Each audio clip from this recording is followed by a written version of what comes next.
All right. Welcome to this week's office hours. Casey, how you feeling? How's it going? Doing good, yeah. Good little midweek here. Frigid here in Boston, but we are indoors, so everything is all good. It's funny, we got a wind chill like alert, like a chill alert. It's like 30 degrees, which is like nothing, but but yeah, winter is upon us, that's for sure. Super excited. This week we're mixing it up. We are having somebody join us. So we have none other than Twitter Hall of Famer David Kim. Welcome on, man. Thank you guys for having me. Of course. Yeah. So we wanted to switch things up. Obviously, as people are jumping in here, please ask questions. This is still an open office hours. But this gives us a chance to help you get to know another seller who, in our opinion, is pretty incredible from what we've been watching. He's an Aura user, which is even more exciting for us. But David, could you give us a bit of like background on like how did you get started as a seller? So I started in the e-commerce space with shoes when I was around like 14 years old. So dabbled in that for a little bit on and off, a lot of like high-end sneaker reselling. So like shoes that have resale market and the aftermarket. So stuck with that for a little bit, and then when I was around 16, I found out through Instagram about brick reselling, which is pretty much purchasing products that are on sale that nobody really wants, but then maintaining like a 10% margin and selling them in bulk online. So I did that for around like 6 months and made like a decent amount of money, like to like where I'd be like satisfied. But it was never really about the money for me. Is like I enjoyed like the whole process behind it, and I enjoyed like waking up every morning with something to do. And then that's like my best thing for me. So like I found like fulfillment in that through like sports as well, where like you have practice at 7 a.m. So you gotta kick your sheets at 6, go take a shower, go downstairs, eat breakfast, hop in the car, and then go head to practice. So like I think like the whole e-commerce space like brought me that kind of like fulfillment in a way where like I wanted to wake up and like conquer the day. So like Yeah. I did shoes on and off until like sports started up again. And after that, I really didn't care about money and I didn't care about like shoes. I didn't care about selling stuff. I just wanted to focus on sports. So for like the Yeah. next 2 years, that's like all I really focused on. And after that, I knew that college wasn't something for me, but like I thought it was a great opportunity to meet people and to like find out a lot about myself. So I went to like college. I'm from Portland, Oregon. I'm like currently 19. I didn't introduce myself. Sorry, people. And I went to college. I had a great freshman year. Like, did everything I possibly wanted to, met all the people I wanted to. And then in the summer, I realized that I like had to figure my stuff out because I wanted to like do other things in life, but I knew that school wasn't like the venture that I wanted to do. So I'm a finance major currently, and I'm still taking like prereqs and stuff, but I just didn't see how this finance major would benefit me in the future. So I like dove into other stuff, researched a lot of things, and saw a lot of the people that I used to work with have a lot of success with Amazon. So I reached out to them and tried to find out how they did it and what they're doing. And they explained to me that it's just pretty much the same thing that we used to do with like brick reselling, but just on a bigger and larger platform with more volume. So I started with Okay. that, watched a lot of YouTube videos, and then here we are today. Yeah, interesting. Okay, so you got successful, you got bored with it because you're into shoes, decided to go back to college full time. Big ups, finance major myself as well. Thought I was going to go into investment banking or private equity. Eventually got to my senior year, was like, that sounds horrible. At least in the corporate world version of it. So that's funny to hear. You know, it's funny. I feel like your story is very similar to a lot of sellers. They try a few different things and then land on Amazon. Like, oh wait, that's a more um, scalable version of what I've been doing. It's a more I'm not going to call it stable, but it's a like there's a better foundation to build on here, right? Like it's not necessarily something where you're flipping necessarily or hustling. It's like no, you can build a real company here, and then you get started with that, and that starts to take off, which is pretty impressive. What's we just wrapped up Q4. I'm curious, what are your thoughts? How did your Q4 go, essentially?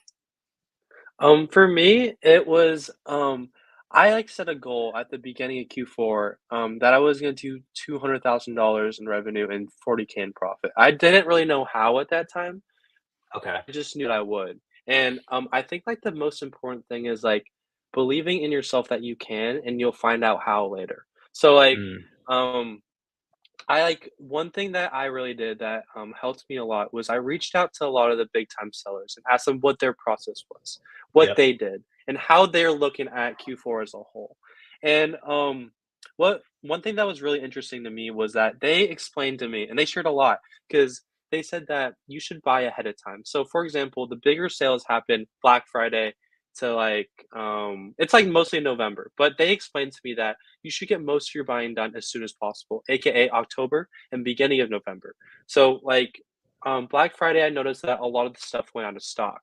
And then if you're able to purchase a product, maybe say for 5 or 10% more, but you have a lot of stock and you're able to maintain that stock through December, that's worth way more than trying to save a couple extra dollars and scrambling at the last minute to purchase everything. And Right. one of the main things I struggled with personally was just not having enough capital. So I think like access to Mm, capital is like the thing that helped me back the most. And if I right. had more access, I could have definitely made more. But that's just like something that I can't really do anything about right now. So you touched on a few things I want to highlight. The first one is you you reached out to people further ahead of you who already had the experience and said, "Hey, can you give me the playbook?" It's funny. We just recently released a blog post on networking as a seller because like it's so crazy how most of your sellers want to help one another, but there's like this Mhm. perceived notion that that's just not the case. That we're all here competing. If you transition from a world of like a mindset of scarcity to one of abundance and realize we're probably not even remotely going to overlap in our Mhm. products, let's just help one another out, right? Because you have something that they need and vice versa. And so instead of trying to recreate the wheel and just figure it out, like great, go talk to 3 to 5 people, see what the patterns are, and then just go execute on that playbook. I Mhm. think that's fantastic. I think more people should lean on that as a method of leverage, right? Like we talk about leverage in terms of outsourcing, getting a VA, but you know what's really good leverage? People, your network, asking Mhm. questions, which is Yeah. fantastic. And then leveraging capital. I'm curious, how are you thinking about, or are you thinking about growing your capital at all? And if so, how are you thinking about that as a strategy? One of the main things for me is since I'm like still like I'm at home with my parents, so my expenses are very minimal. So I'm not big on spending money. Like the money in Amazon isn't what I'm striving for. I'm like striving for like freedom later on in life. And I feel like Amazon's Mm, a venture for other businesses that can bring me like financial freedom later on in life. So I reinvest pretty much everything and pay myself a minimum. And nice. one thing about leveraging capital is you have to build trust with these like big banks and companies. So you have to prove to them that you are going to spend a lot consistently and that you have the capabilities to pay it off. So like one of the big things I understood while communicating with American Express is you have to spend as much as you possibly can. And when they tell you stop, and then you pay it off. And then you keep Yeah. spending until they can't anymore, then you pay it off. So like it's like that kind of trust that you have to build with them, but also you Yeah. have to understand your cash flow as well. So which is really important. And if you're just beginning, I wouldn't recommend just maxing out your credit cards until you fully understand the process of how credit cards Yeah. work and how your personal cash flow works. Because cash flow with Amazon compared to other businesses are different because it takes a lot longer to get paid. So that takes a while to understand. But once you do, um, like you have to use as much leverage as possible to grow. Yeah. So how do you go about figuring out what that management process looks like for you? Like, how did you go about figuring out what works for you?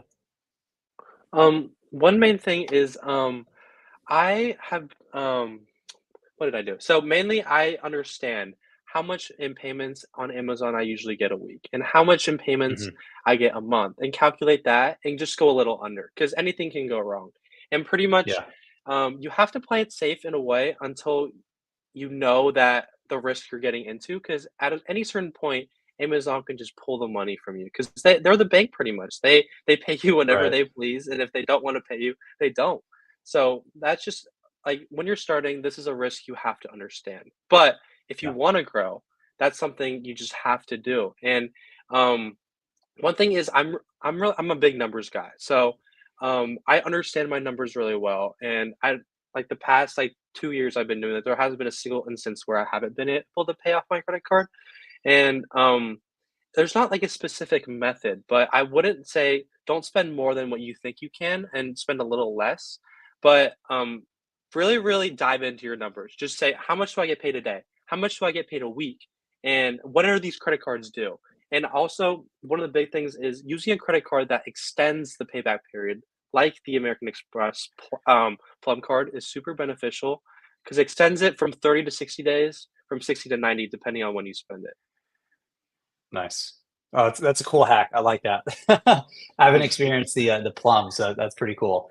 I love that. We have a question here from John. When do you guys plan to implement Walmart in your marketplaces? Yeah, this is something that we're hoping to do in the near future. I don't have an exact timeline for you right now. However, what I would recommend is get that added to our feedback, right? So we have public roadmap. We have all of our feedback from users there. So you can go, you can upvote, you can add comments. If there's anything specific about a request that you would like to be considered, great, throw a comment on there, upvote. We're looking at this weekly. So we're able to really sit down and say, okay, cool, like what do our users really, really need right now? And let's go and focus on those things. So highly recommend anybody go add that. It's awesome. Awesome. So how do you think about 2024 so far? Like what's the strategy for you? How are you thinking about that right now?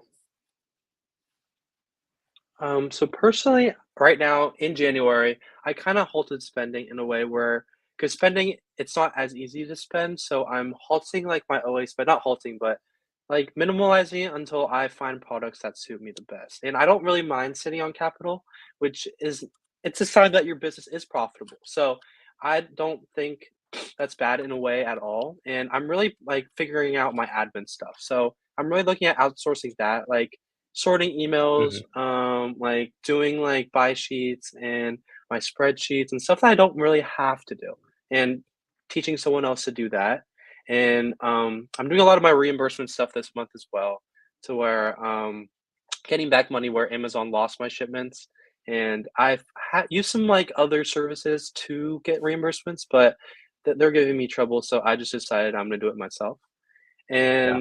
And for this month specifically, I'm working on the content side. So I'm really trying to push my Twitter, trying to put out valuable content that people enjoy watching and people can learn from. And I don't want it to be like repetitive or like anything like that. I just want it to be things that people can enjoy. And I feel like one thing where I go different than other people is I feel like I show the numbers behind the Amazon business. And that's like what not a lot of people do and they're not comfortable with. But like if you want to build a reputation and you want to build trust with your audience, I feel like that's something you have to do.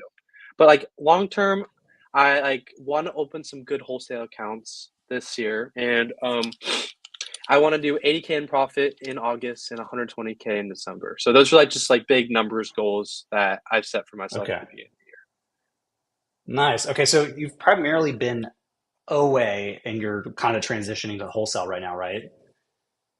Correct. Yes.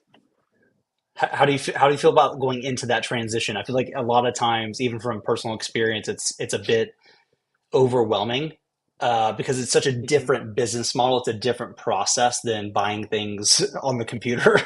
How are you Yeah. feeling about making that transition so far? To be honest, it's scary. I feel like it's like a big like you have to like understand that you're gonna get 99 no's and maybe one yes. And it Hmm. takes a lot of background time to put in to research about the brands that you want to sell, the possible distributors that you want to work with. And you have to look through the catalogs yourself. Even though these softwares are great, you have to personally look through them because softwares make mistakes. So like, do you really want to risk like $1,000 like profit product a month? Like going to waste because like you put it through a software. So like I think that's something that I have to accept, which is I'm gonna get a lot of no's, and it's gonna take a lot of time. But in the end, like wholesale is something I think will buy back my time in a bit because It's not as time intensive as OA, but it's time intensive to start. But once you build a good relationship, once you find a good distributor, it buys back a lot of your time. So I Yeah. personally see it as like a short term like sacrifice for like long term like I don't know, less work into the business if that makes sense. Yeah, totally makes sense. I mean, that is wholesale, right? Wholesale is very nice once you have the accounts because now you're really just placing restock orders, assuming nothing major changes, and maintaining that relationship. But in the early days, it is a lot of no's, like you're saying. It's a lot of building a skill that you may not have, right? Like wholesale to me, we call it wholesale. Either way, you're a retailer, but at the end of the day, like you are doing sales. That's the skill of wholesale. Like if you had to boil wholesale succeeding at that to one skill, I'm going to call it sales, because you have to be able to talk to people. You have to be able to get people. You have to be able to overcome people's objections of you, right? Like they're just going to hate you because you're an Amazon seller, right? How do you deal with that? Mhm, And it's very tedious in the early days because you are dealing with 20 something suppliers you could work with or 20 something brands you could work with, and it's a lot of manual process. But what's nice is you lock one down, great. Let's just, now we just know when we need to restock, how much, we're good there. And now you rinse and repeat. What about that relationship being formed worked really well relative to the ones that are not? And so, like, my biggest piece of mhm, advice is between every single phone call you have a notepad, like a physical notepad, and write down what mhm, went really well and what really did not go well. Like, what did you mhm, say that they were like, that's horrible. I'm not going to work with you ever. Like write that down and like never say that mhm, again. Because what you're doing is you're building this rapid feedback loop with yourself to get better and better and better. And so when we used to teach sourcing wholesale, my biggest piece of advice, commit to calling 10 brands and expect mhm, nothing out of it. Don't expect accounts. The whole point is just to experience enough sample size of the conversation to realize how similar they are and how mhm, unthreatening they really are in reality, because your brain's like, oh, this is crazy, this is going to be horrible. It's not. It's totally going to be fine. And mhm, then once you've done that, now commit to calling 100 to open up 20 something accounts. mhm, If you approach it that way, it kind of takes a lot of the pressure off of like, well, I called 10 and I didn't get any accounts. Yes, that's kind of expected. Don't beat yourself up. Like that's, I would expect nothing less. And what's nice is it's just a sandbox, right? All you're doing is just trying to figure out what questions are they going to ask me on average. What should I say here? How should I open up? How should I present myself? And then you have those things down, and now it's just rinse and repeat, right? Now it's how many brands leads essentially do you have that you can call. Um, it's a fun transition. I've gone through it myself. It's difficult, but it's so nice when you get that first one. You place that first wholesale order. You're like, oh my gosh, it would have taken a week to place that one order for the same amount of units using OA or RA. mhm, So yeah, it's mhm. highly leverageable once you get to that point. But I'm happy to hear you're making that transition. Nice. So, as everybody's watching here, again, this is still an open format conversation, still open office hours. Though any questions or comments you have to us, we'd love to dive deeper into repricing, just being a seller, anything. What are you excited about going into 2024? Anything we can dive deeper into, we're happy to. Otherwise, we're going to keep geeking out with David here, which I've thoroughly enjoyed so far. I'm curious, David, as you're growing the business and you're growing really well, what have been some resources for you that have really helped more than others, if that makes sense? Mhm. I think like the genuine connections you make by like, I think you should try to reach out to as many people as possible and understand that not everyone is really going to be your friend and not everyone you're going to click with. And that is something that's like completely fine. And through maybe like the 20 to 30 people you reach out to, you'll find like one or two good friends that you can ask when you have trouble questions to. And like when you need help, you can ask help for. And I feel like that's super important to find those people that you personally work well with and that you can help and they can help you as well. And one of the things that helps me out a lot is I feel like putting myself out there helped me a lot because like I dealt with a product authenticity complaint from Nike through Mm, Amazon. yep. And through like the network that I built on Twitter and like the following, I was able to ask them for help. and I got countless and countless DMs of people who were like, "Try this. Oh, you should try that." And I think just like the willingness for people to help, and when like someone needs help, is just so empowering. Just like it feels great that other people are just like willing to help you out. And Yeah. I think the only way to do that is to really put yourself out there. And the people that do put themselves out there are like post daily videos, post daily. They're all successful because like people like consistency, and if they're gonna follow you, they want to see your content every day. And Yeah.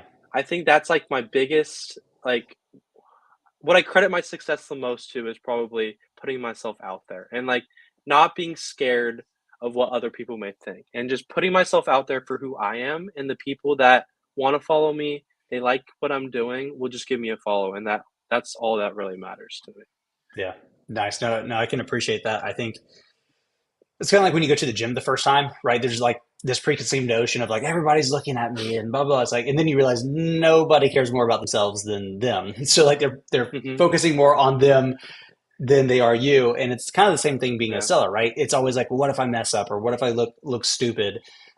You're getting started. You're a beginner. Like you're gonna make mistakes, but what's nice is by building that network, um, by putting yourself out there, people can help point things out that you may have never considered, right? Everybody has blind Hmm. spots. We all have blind spots. And so what happens when somebody on Twitter, as an example, can say, hey, I noticed this one thing. Have you considered that? And you're like, oh no, I didn't even know that was a thing. Great, let's go fix it now.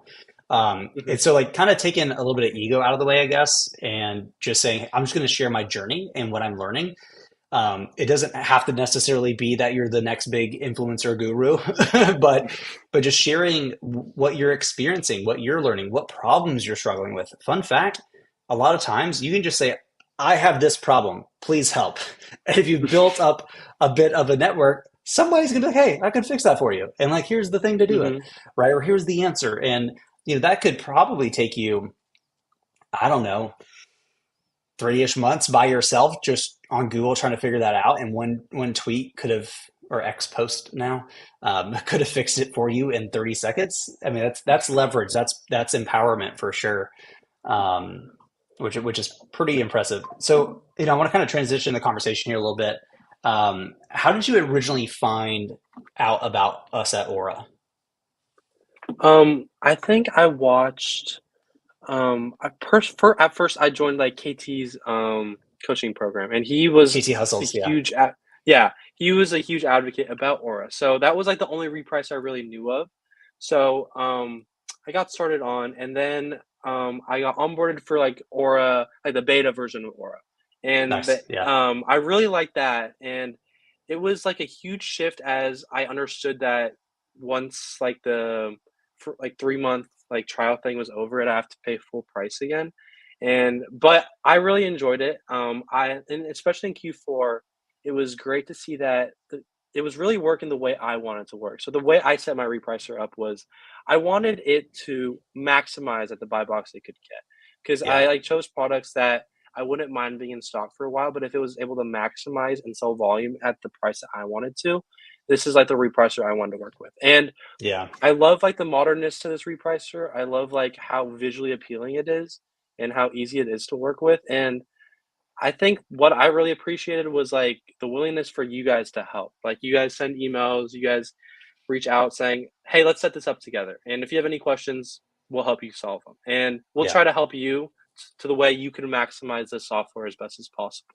And I like, and that's pretty much it. That's and to this day, I love using it, and I probably will use it until probably for as long as possible, I guess. Nice. No, that's good to hear. Yeah, personalizing your settings, your strategies to you and what you're optimizing for is so important, right? There is no one do it this way and that's it, right? There's always some exceptions to the rule, either the way you buy your inventory or what you personally optimize for, right? Some sellers are willing to take less profit but higher volume because they want to be more liquid. That there's nothing wrong with that. And so I think Mhm. that's one thing that we've tried to be very intentional about is like, what are you trying to get out of this? And let's help you get that. We have Mhm. our own best Exactly. practices and stuff like that that Casey helps with day in and day out. And Casey can definitely speak to that.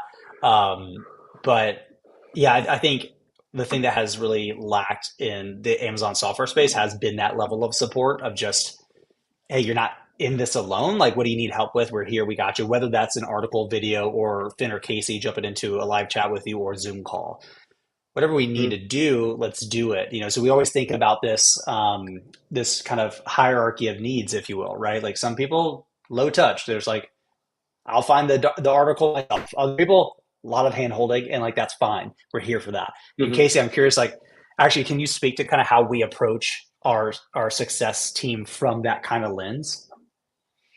Yeah, I mean, essentially not just trying to solve the problem, but also, like we said, kind of fine tune everything. When I help someone solve an issue in their account, I do a quick health check on the account. I'm looking like, hey, is pricing activity looking normal? Kind of checking just the initial typical areas where I would solve most problems, in addition to solving the problem that they're currently having.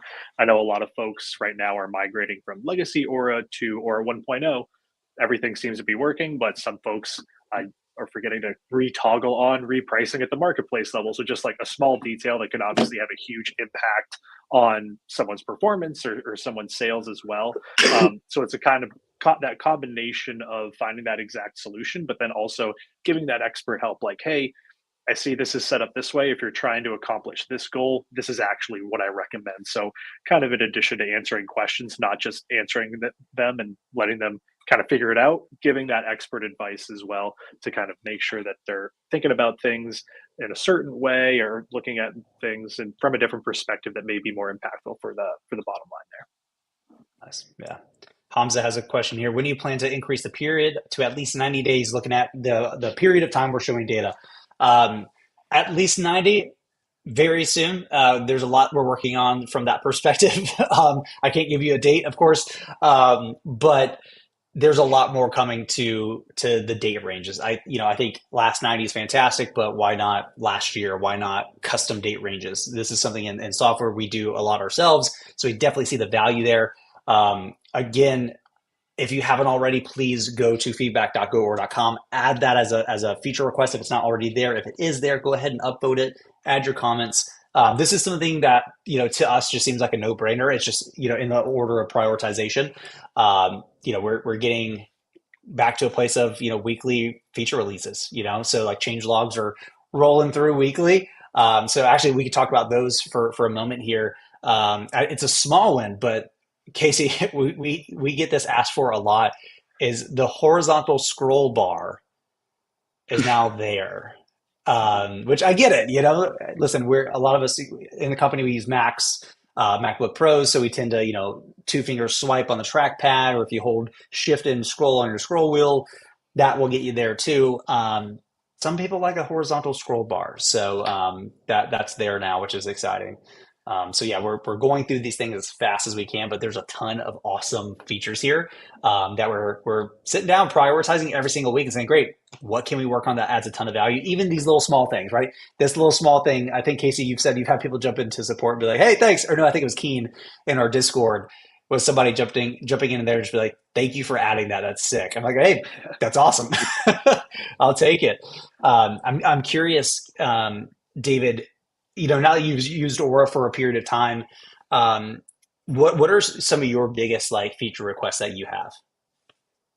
I feel like specific notifications. I feel like if you can like set Mm, specific notifications on certain ASINs that you want to know what happens to, like say there's three yeah, specific ASINs that you care the most about repricing and you want to sure. constantly reprice. So if you can get a Hmm. notification on like how many units you sell, or like if if this unit has the buy box. So like you can get a notification if like this ASIN has the buy box. If this ASIN is selling, if the buy box is like beat Mm, by someone else, or if the price went below your min. And that's like something yeah, that I don't want like notifications for all my ASINs, but like some ASINs that you really care about repricing, I feel like those notifications are great. Then you can make those spot sure. on the moment reprice tweaks. Yeah, that's interesting. So use specific notifications and then kind of like custom notifications that you could say, almost like if then if this happens, notify me, or if it's in this kind of state or the state itself changes, like you went from in the buy box to out of the buy box, let me know. Yeah, I like that. Especially with us being mobile designed, like mobile first. Like if you don't have Aura on your phone, by the way, you most certainly should. It's beautifully designed. I'm going to pull up here so everybody can see. What's nice about this here, by the way, is like, let's say you're, I don't know, out at lunch or you're sourcing RA, running Mhm. track. I don't know, whatever you do, road crew. I don't know.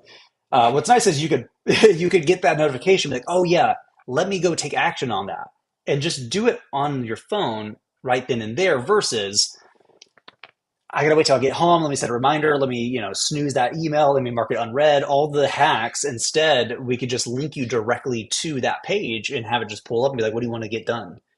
Right. So now you're one click away from making changes. And I like what you're saying here, right? Because there's a big difference between what we call push and pull. Some information you have to go and pull it, right? It's not going to come to you. It's not going to be delivered to you. You kind of have to go find the problems. In an ideal world, you have information, ideally important information, valuable information pushed to you. And in Mhm. doing so, it reduces or really removes the task for the most part of you having to go find the things. And so if Aura could just serve these things up to you, the things that you care the most about, what's nice is you don't have to think about it. It's not, this little voice in the back of your head, like, is there something happening? Do I need to go do this thing? Where's this thing at? We'll just let you know when that thing changes, when that SKU changes. And then just say, great, jump in, move on with your life, right? So what's nice is not only does it reduce the mental load of that, but it compresses the amount of time it takes for you to go from this thing happened to I made the change and I'm out. I'm moving on. Mhm. 10 seconds, right? Like that gets kind of exciting. So I really, really like that. Notifications is something that we talk a lot about because I agree. I think there's a lot of opportunities for notifications. It's figuring out how to do notifications, which sounds kind of like, oh, you just build notifications, right? Like, actually, like even what you just said, which is maybe on some SKUs, I want to say notify me when I'm out of the buy box, or maybe notify me Mhm. when I'm in the buy box, right? And so like that gets kind of Mhm. complex in a fun way, um, to really think about how to make that so customizable Mhm. for the end user like yourself to be able to say, I care about these situations. Go, like let me know. Yeah. So really love that. Is there anything else that's like top of mind for you, like feedback wise or feature request wise that you have? Um, I just wanted to give like a little bit of reasoning of like this December was like when I checked my reprice the most. So usually I check it like twice a Yeah. day, but during December I probably checked it like 10 to 15 times. And like sometimes it takes a while, like on a specific ASIN, for example, if it sells 30 times in a 30-minute span, I want to know Hmm. about it because it takes a while for the other softwares I use for it to integrate into the system. And Yeah. sometimes by the time it comes to my like, I come aware of it, it's, like, too late because like, I already sold 50 at this price, but I only Sure. have, like, 100 left, and I wanted to space it out for, like, the next, like, week or 2 when Right. the price is gonna increase. So, like, Yeah. if I could, like, possibly get a notification, like, 10 units sold, and or is like, 10 units of this like, and you set, like, a preference of wanting to know, like, when this item sold, how many times. That would be Hmm. something that would save a lot of peace of mind and me rather than me just, like, scrolling through the reprice or looking at the activity and stuff like that. Yeah. But I don't know. I feel like notifications are powerful, like, cause Yeah. Twitter notifications I value, like, other notifications I like a lot. It's just, like, everyone always has their phone on them, and, like, through your Yeah. phone, if you can get it like this, it's something I find a lot of value to. But, Totally. other recommendations, I don't really have any. Like, I think notifications are, like, my biggest thing, and I Hmm. feel like if that was implemented, it would make my life easier, and I feel like maybe because 'cause I'm thinking it, maybe other people would too, hopefully. Totally. Yeah. I mean, notifications are huge, right? Like, um, I think our kind of mindset on a lot of things is we're trying to build products that enable you as a seller, right? And we're not necessarily trying to make you more efficient. Like that's its own kind of bucket, right? Like a scanning tool as an example. We're trying to make you more effective, right? We're trying to give you leverage through code, leverage through software, right? Technical leverage. How can we create products, whether that's a feature or its own product, doesn't matter, that makes you 10 times better at the thing that you care about Mhm. because you're already busy. Being an Amazon seller is not an easy task. It's not an easy thing to do. Um, and you're in college full time. right now. So you checking a lot is not as ideal as just let me know, right? Because you could be in class and get a notification, be like, yeah, let me fix that real quick. Exactly. Like, you know, so yeah, I fundamentally agree with you. I think that's huge. I think that's something that we're definitely excited about. Um, yeah, that's good stuff. Notifications. I was not expecting that, but it makes so much sense. Casey, I'm curious to get your thoughts on notifications as a whole. Yeah, I think it's interesting. I mean, notifications from different apps, it's always finding that balance of, hey, these notifications are necessary, and then this is a little too much sensory overload, getting too many Yeah, notifications from whatever it may be. So, yeah, I totally agree with you, David, that having the ability to kind of customize the event and on what specific listings those events are happening, kind of getting yeah, just the most pertinent information sent to you when it's most time sensitive. Um, and like you said, that's important to be able to make those changes, but it's also important because it hmm frees up more of your time to be able to source more effectively, make sure shipments are going out on time, whatever, wherever you want to spend that unallocated time at that point is always going to come back. That's something we've talked about a lot on these last couple office hours is kind of optimizing your day to day for your own performance individually, let alone yeah. your businesses and your tools. Um, so yeah, I think that notifications makes a lot of sense and being able to customize it so you're not constantly getting notifications that are hmm irrelevant or not a big worry to you. Yeah. Always striking that balance is difficult, but when done correctly, can make a huge and almost immediate impact for a lot of folks. Yeah. I think like in addition to that, in a more ideal world, and this is kind of this was the idea for workflows, right? It's like you want to be notified of something, of a state to then take action on potentially. So if we can codify that, could we then just say, why don't you create a workflow that says, if this happens, this is what I'm always going to do. You do it for me, right? Because Yeah. Yeah. what if it's 3 o'clock in the morning and you're asleep? I can send you notifications all day long, right? I gotta wait till you wake up to Yeah. take the action. But in a world of like Zapier or Make.com, where Aura has workflows, and this is something we really want to like build out and make more flexible. Could you just tell Aura, here's what I want you to do in these types of situations. Here's what the situations are. Here's what I want you to do.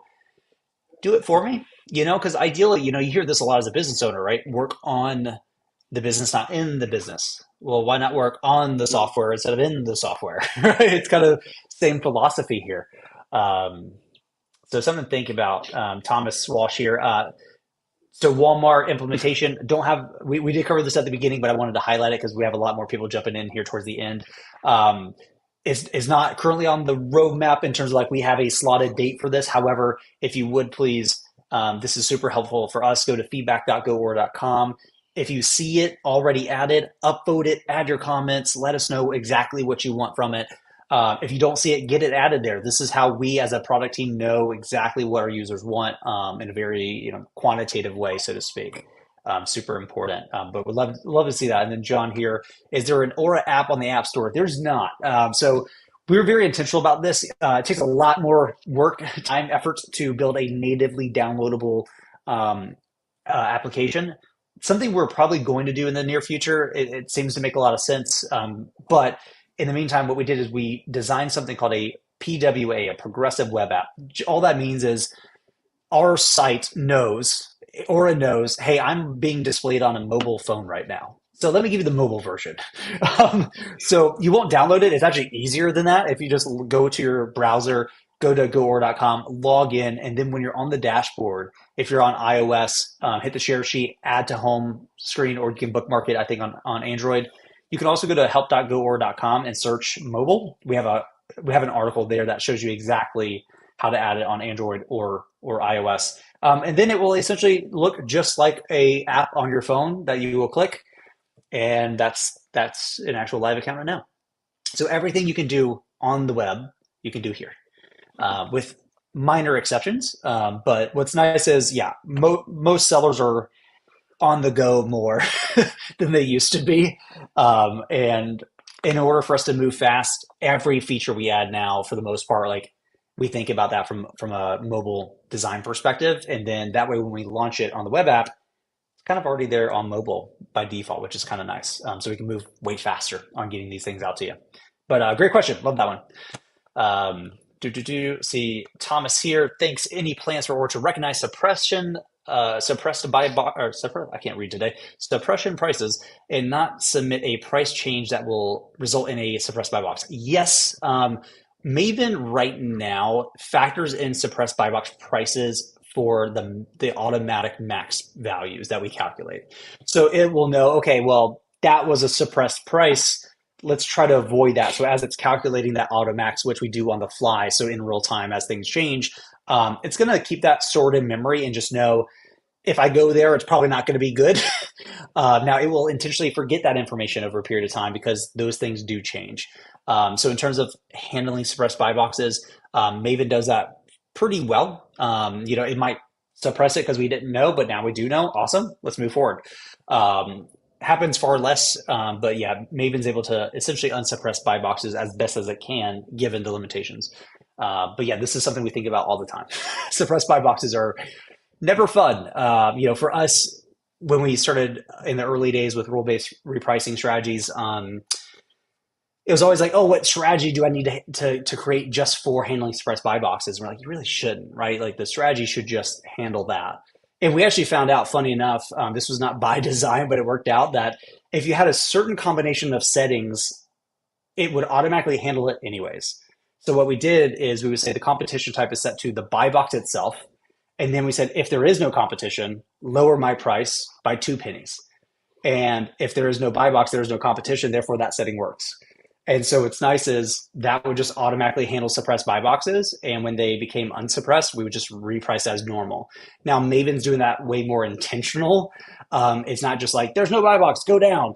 Right now it's saying, okay, cool. Where did it become suppressed? Let's factor that in moving forward. Because there's a big difference between like a hard set max and a soft max.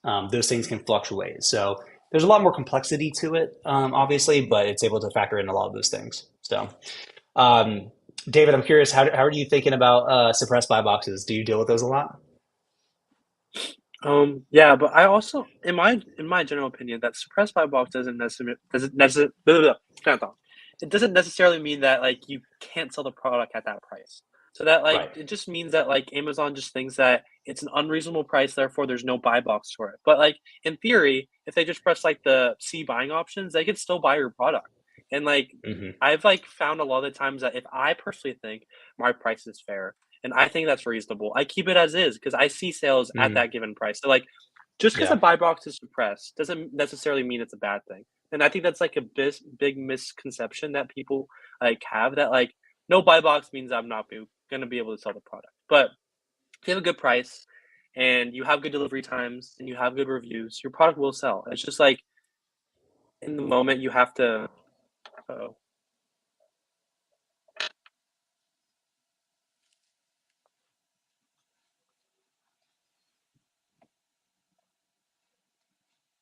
Looks like I might David have. got frozen here. Yeah. There we go. I think we got you back. okay. Sorry. What do you last hear before I got disconnected?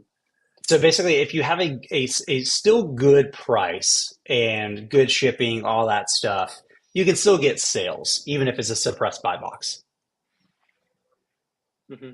Yeah, Yeah. and I think that's like what people just misunderstand. That like you can lower your prices if you want, but like necessarily you don't have to. And the keyword is you don't Yeah. have to. But if you want to sell it fast, I guess like having a buy box helps. But it just depends on the situation you're in and Yeah. what the situation of that listing is in. And it's just very situational. So like you have to kind of do your research on Hmm. when was it lost? Why was it lost? At what price was that last? And Yeah. did it still sell for you that week? And with all those things into account, I think that's how you should look at it. Yeah, I think that's a great point and perspective on that. It really depends on the situation, right? Because sometimes you suppressed it because you're the only seller and you forex the price. Yeah, you could technically get a sale, but you're probably not. But if you're still Hmm. in the bounds of what I call a reasonable sale price, right? If it's been averaging, let's say $50, with healthy sales, and you took it to 75, could you still technically get sales if you're the only competitor and it's suppressed? Yeah, of course you can. It just, do you have 5 units and you're willing to kind of take that volume hit for the profitability. Sometimes that makes sense. Other times it kind of doesn't. And so I think that's a good point, right? And this is where, price optimization, repricing gets really difficult because our challenge is finding in what cases as a pattern should you not care? And in what cases as a pattern should you care? And instead of having to put that responsibility on the end user, the seller, which is really what role-based strategies do, they say, you tell us exactly what to do. With Maven, AI, and stuff like that, the challenge is how do we find the patterns in the data that work generalized enough or generally enough that we can generalize it into the model and we can handle far more scenarios that you don't even have to be aware of. That's where I think things get really interesting moving into the future of software handling far more things that you may not even know are a thing. But they're like, we got you. We know it. You don't need to. We got you covered. And we're going to do the best thing by default. There's a great book called Nudge, and it talks about the power of defaults, right? And it looks at finance, a good example here in the book. Objectively, it is better for a employee to contribute to a 401k if there's a match, right? So the default is you don't get in, you have to, the employee has to jump in and apply and all these things, right? So there's a lot of friction. So what they did is they say, well, let's flip it. The default is you join and you automatically invest up to the match. However, you can say, I don't want to at any point. Mm-hmm. Like that's just an objectively better default for the average person. And there's still an exit point. And so how do we, through that data, find the best, objectively best defaults and say, great, here they are, but still allow you to have enough say to say, yeah, but for me, this one's kind of different. Let me switch that up a little bit. And what even are those differences, right? Is it simply boiling down to, do you want to be, do you care more about velocity or profitability right now, or do you want to be in the middle, which is where Maven's at right now, designed for? Is it that, you're right, because it could be that it's that simple. You're in one of three camps, and then depending on what three camps you're optimizing for, Maven can understand, okay, well, based on that, my behaviors are going to change. I'm going to do the best default action to get us to that. We're dealing with all the complexities, all the scenarios, suppressed buy boxes, competitors, all these changing events. That gets kind of cool, right? So it's like, I like having these kind of conversations because we're getting into the nitty gritty of what do you want and the exceptions to the rule. And then for us, we try to take a step back and say, great, well, how do we model that? How do we turn that into a framework that that actually makes a lot of sense here? And that's where the challenge, I would say, is from a product perspective, because that's not an easy thing to do. So I'm curious, David, what other tools are kind of in your stack, if you will, that you just could not live without right now? Can't Sellerboard for my P&L sheets because it integrates Okay. well with Amazon. Implements all the FBA fees, the shipment fees, the returns, and that's what I use every day. Check Okay. probably a little bit more than my repricer, honestly, just because it's like Mhm. what I can see of how much money I make every day. Yeah. And I use Seller Amp and Keepa just for like product research. Yeah. And then those are the four softwares I use.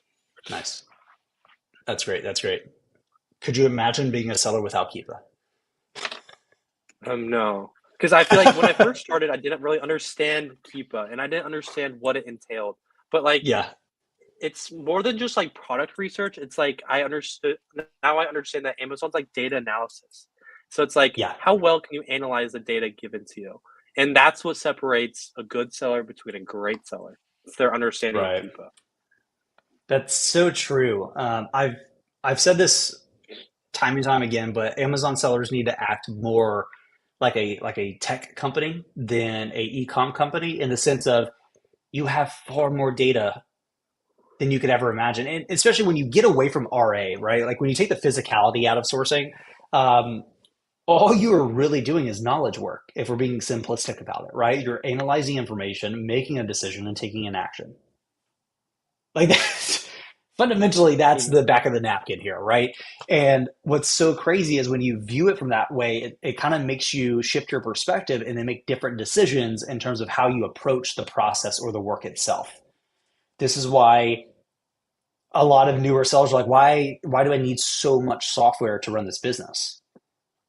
I mean, look at software companies, like tech companies like us. Like we spend a ton of money on software because like that's Mhm. that's the world we operate in. And I think a lot of sellers, there's this kind of misnomer that, oh, I'm a wholesale seller. No, you're just an e-commerce seller. Well, I do REOA. Correct. But that's not your business model. That's your sourcing model. But fundamentally, no matter how you buy your inventory, you're still selling it on e-commerce, on Amazon. So if you can kind of take a step back outside of that perspective, that those labels, and say, okay, well, how I source my inventory is its own kind of department, if you will, and its own process and stuff. But everything outside of that, how can I how can I leverage this data, this information? How can I get better at analyzing data? This is why you have courses teaching you how to analyze Keepa. Mhm. It's not something you just look at and it goes, yeah, that's it. Keepa doesn't tell you, hey, that's profitable. I wish they would. I think honestly, if Keepa were to train their own AI model that could analyze a Keepa chart and be like, that's going to be good for you, you would pay $5,000 a month for that all day long because the ROI would just be insane. But until then, it's on you, and it is on you to get good at data, get good at analyzing, making good decisions based on that. And so I totally agree. You're more of an analyst than a flipper, for a lack of a better term. And Casey, you're kind of, you're still relatively new to the industry, but I'm curious to get your thoughts on that whole kind of blob of information there, like In terms coming of in just new. like, yeah, and I think like we kind of just talked a lot about like data analysis and how important that is. That's some like the biggest thing that was so not overwhelming, but insert synonym for overwhelming here. Like there is just so much data that is available to you, and using Keepa was definitely one of the first tools I started to kind of use to kind of just analyze listing behavior and just get a sense of what sellers are looking at, when to make that purchase on an item, when to sell it, and things like that. So just having so much data available, I think the Amazon space is unique in that way, that it is so much data and it is readily available, and then just being able to find the right tools to help you comb through the data, analyze it more accurately, more quickly, to make more intelligent decisions. Yeah. So that was just kind of my initial reaction to the space as a whole, is not only that the data is available, but there are some really good tools out there to help you kind of Mhm. slice it and dice it and make the most intelligent decisions possible. Yeah. We basically need more software, not less, is what I'm Yeah. hearing. Exactly. Just more impactful software, less scanning tools and more like complex things. Yeah, I think that makes a ton of sense. Um, so David, as we're starting to wrap up here, we got a handful of minutes. Is there any like parting advice or insights that you would like to give to everybody watching here that's either getting started as a new seller or wanting to scale up like you have? Um, I think I have like three main pieces of advice. One is to just get started. So a lot of people just debate starting. They should start like what are the possible like processes of it? Just get started. So just like but you have to make sure to do it right. So I have like a post like explaining exactly what I did. I like made an LLC. I made two bank accounts. I used like the profit first accounting method. Made my seller Nice. account, made some credit cards, and then bought like the three softwares that I really needed at the beginning. And then like the key is to just get started, but you also want to get started where you do it right. So later on, it's not a headache of, oh, I got to go make my LLC. I got to go make a bank account. I got to go separate my personal and my business stuff.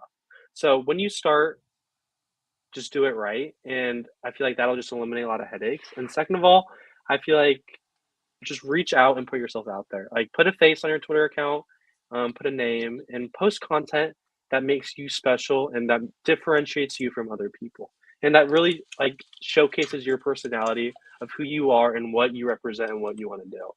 And through that, I'm sure that you'll find the people that you like and the people that you can work with. And ultimately, the network is what'll get you to like the couple, $2, $3 million on Amazon.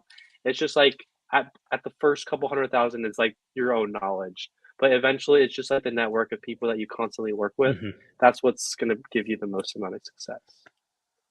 Nice. No, I love that. I think that makes a lot of sense. I think you're hitting things that are not just go take this course, learn to source this way. It's like sourcing is only one aspect of it, and if we can get a little meta for a moment, it really changes your perspective, which is like a theme for me, right? Like shift your perspective, change your mindset. If you view it differently, you will make different decisions and ideally have a better outcome than the average seller getting started. And I think you have some major stuff there. Well, cool. David, where can people find you? I know you're super active on Twitter, but if you would go ahead and share your handle, all that good stuff. I'm DKSFBA on Twitter, and just Twitter for now. We're gonna have a couple other social media platforms probably in the next couple weeks or maybe months, but I'm working on a good way to introduce myself to those. So until I do that, DKSFBA, posting daily content, a lot of threads about what I did when I first started. And you guys can DM me whenever, and I can try to help you guys the best I can for free. And it helps me learn too. So ask all the questions. I'm more than willing to help. Awesome. We appreciate that. Well, we appreciate you making the time to come join us. First guest on the open office hours. So that's pretty exciting. Starting to mix it up here. Casey, any parting words? Nope. I see John had a question. I have an answer for you, John. I'll follow up once we jump off for you. And then just another great resource that David participated in recently, Buy Box Bandits on YouTube. He kind of recaps his December. So if you enjoyed the conversation today, I recommend checking that out as well. And other than that, folks, we will see you next week, and I will be helping you in chat in the meantime. Awesome. Thanks, guys. Have a good one.